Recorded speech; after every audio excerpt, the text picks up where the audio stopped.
guys. It is the morning after Italy beat England by a goal to nil at the San Siro. And yeah, it's poor performance from England once again, really. I don't think it was a great starting 11 picked by Southgate. The the three at the back thing, it just doesn't seem to work at all. Obviously, I understand why he feels the need to play three defenders because England don't really, for one of the first times ever, they don't really have a great selection of centre backs to pick from. But obviously, throughout history, there's been players like Bobby Moore, Jack Charlton, Rio Ferdinand, John Terry, Sol Campbell, Tony Adams, many players. But right now, that there's none really. If we're being completely honest, I mean John Stones, Fikayo Tomori, Eric Dyer, they're not bad players, but it's it's not that level. But it's almost too conservative a formation to play because it just doesn't suit the players playing in the system. Like if you look at every single attacking player in that England team last night, how many of them are actually suited to playing in a three at the back system? You could argue Harry Kane sort of does with the two wingers either side of him, so he can come deep and play as almost a number 10 at times. So maybe, yeah, it suits Harry Kane. But if you look at Sterling for me, although he plays in that system at Chelsea right now, he's a lot more suited to playing with a full back behind him as opposed to a wing back, in my opinion. Bukayo Saka, again, he doesn't play in 3-4-3, nor does Phil Foden, and the two central midfielders in Jude Bellingham and Declan Rice, they're definitely not suited to playing in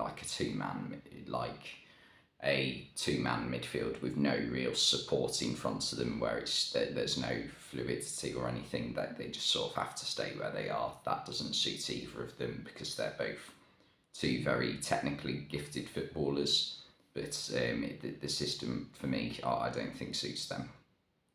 And yeah, I mean Bukayo Saka at wing back as well, definitely not his position at all. If you're going to play wing backs, you've got to go with Ben Chilwell on the left end off, really, unless you're going to pick someone else in the squad. But in the squad he's picked, the only player who is suited to playing in the left wing back role, really, if we're being honest, is Ben Chilwell, I think.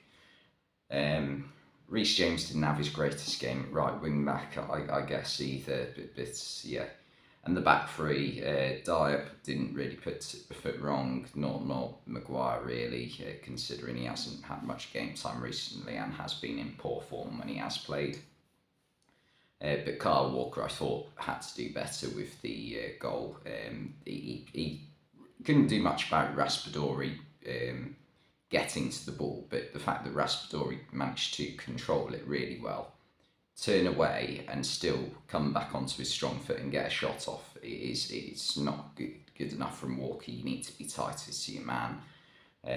So yeah, I'm still not convinced with him playing as a right centre back. I understand again why Southgate's doing it, because he has phenomenal speed, and it's very useful in situations it can cover for the lack of alertness our defence sometimes has at times. Again, Nick Pope in goal, anything that was coming his way, he dealt with which you'd expect him to do, basically. The stuff you'd expect him to save, he saved. But yeah, there wasn't much he could do about the goal, in all fairness. The substitutions that came on, Shaw and Grealish, again, they had not enough real time to make that much of a difference.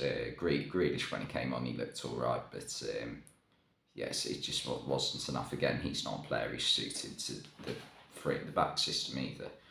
So, and the thing is, this three at the back thing, it's not even stopping England from leaking goals. It did at the Euros, but it's a new, there's new players in this England team now, and but we're still trying to play the same system that we've been doing for 4 years now at the World Cup.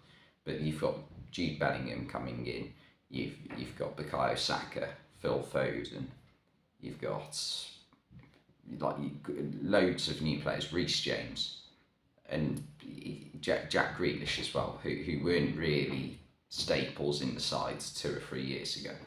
So for me, I just think a change is desperately needed. Because it's not even stopping England from leaking goals like we saw in June, 4-0 against Hungary. All right, Hungary are a decent side at the minute, but you still shouldn't be losing 4-0. And yes, it's just really poor from England. But as for Italy, I mean, they've gone the right way about rebuilding their side. Obviously, the starting 11 they put out last night was, I think, drastically different, is fair to say, to the one they had little over a year ago at the Euros. I think it was only really Donnarumma, Bonucci, Di Lorenzo, Jorginho and Barella who really kept their place in the team from the one that played in the Euros last year, which they won, of course, against England in the final. But the players they have brought in, Dimarco, the left back, he played very well.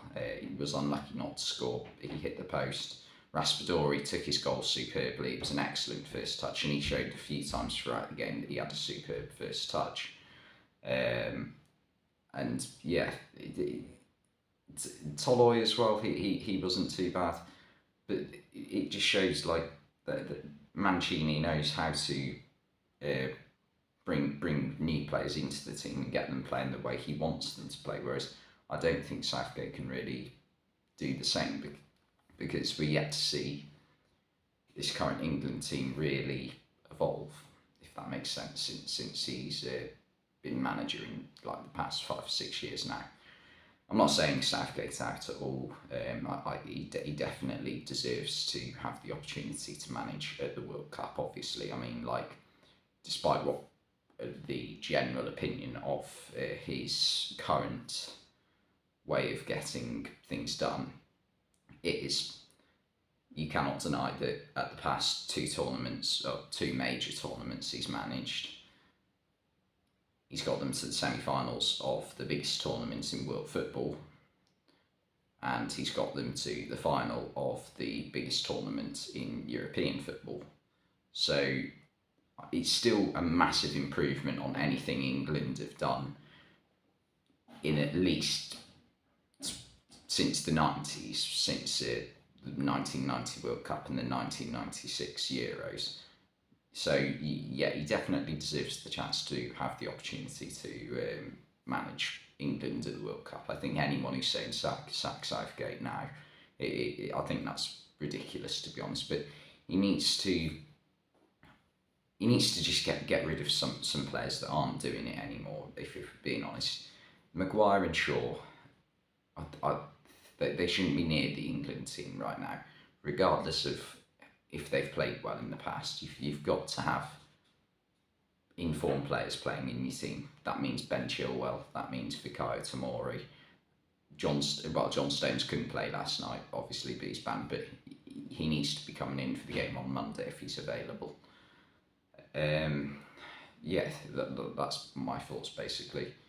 England just need to change their ways a little bit, because Italy, it finished 1-0, but they had so many better chances than England last night. England didn't really have any clear-cut chances, if we're being completely honest. Whereas Italy, they hit the post, and Nicolo Barella, if he was an inch taller, he'd have probably scored as well. So yeah, it needs to change for England.